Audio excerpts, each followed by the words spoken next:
For years now, Japan has been talking a big game about turning its universities into these global powerhouses for talent and innovation.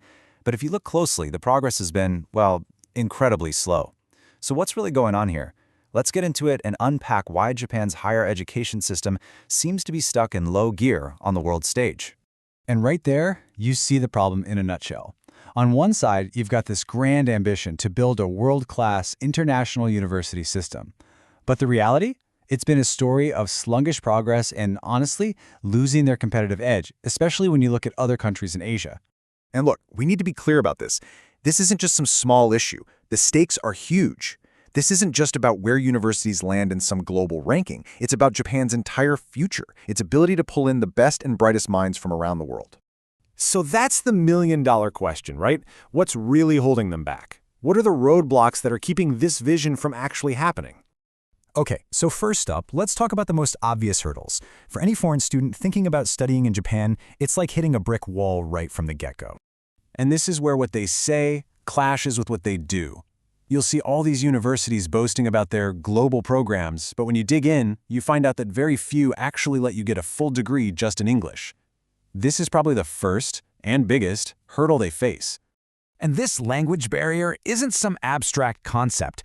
It's a real slam door in your face. I mean, can you imagine? You're a talented student, ready to dive into some really advanced stuff, and a professor literally tells you no because your Japanese isn't perfect. It's a huge problem. But okay, let's say you do get past the language hurdle. Well, then you run into another big problem, the support system, or really the lack of one. Because a truly global university does more than just teach. It has to guide students, right? And here's what that looks like on the ground. Things like finding an apartment, wrestling with visa paperwork, even just opening a bank account. These are huge headaches in any new country. But often, students are just left to figure out this bureaucratic maze completely on their own. And when you compare Japan to other countries, the difference is just stark. Universities elsewhere make it simple. They promise you can get your whole degree, from day one to graduation, in English. It's a clean, clear path. In Japan, that's a promise very few can actually make. And that's a massive disadvantage right out of the gate. So yeah, these are some major roadblocks, no question. But what if all of this, the language barrier, the lack of support, what if they're just symptoms of a much deeper problem, something baked into the very DNA of the education system itself? And this is where we really get to the heart of the matter. It's not about just adding more English classes. No, the problem is embedded in how they even pick students to begin with.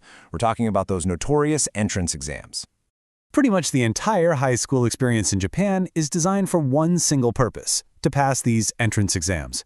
And the English sections of these tests, they're all about memorizing vocabulary lists and picking apart super complex grammar. And here's the crazy part, the real irony of the whole situation. The test that's supposed to measure how good you are at English actually makes you worse at it in the real world. It's all about memorization, so it completely fails to build the skills you actually need to, communicate. So you end up with this huge contradiction.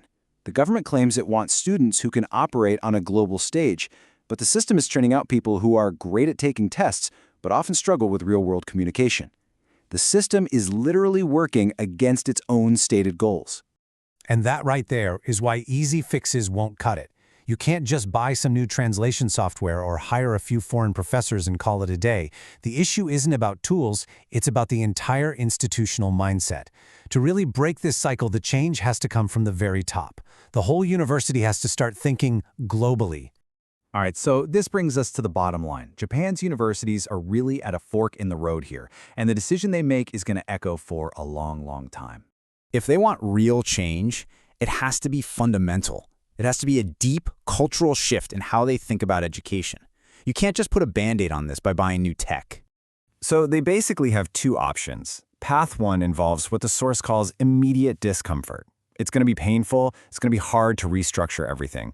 But path two? Doing nothing? Well, the cost there is way, way higher. You risk becoming totally irrelevant as the rest of the world just keeps moving forward. And let's be really clear about why this is such a big deal. This is about so much more than just what happens in a lecture hall. It's about whether the next generation of Japanese leaders and innovators can actually compete on the global stage. It's about whether the country as a whole gains an edge or gets left in the dust. So it all boils down to this one question, and it's a tough one for sure. But it gets to the very heart of the problem. The easy road, the one where they change nothing, leads to a slow decline. But the path to staying relevant? That's going to take real guts and a willingness to go through some very uncomfortable but absolutely necessary changes. The ball's in their court.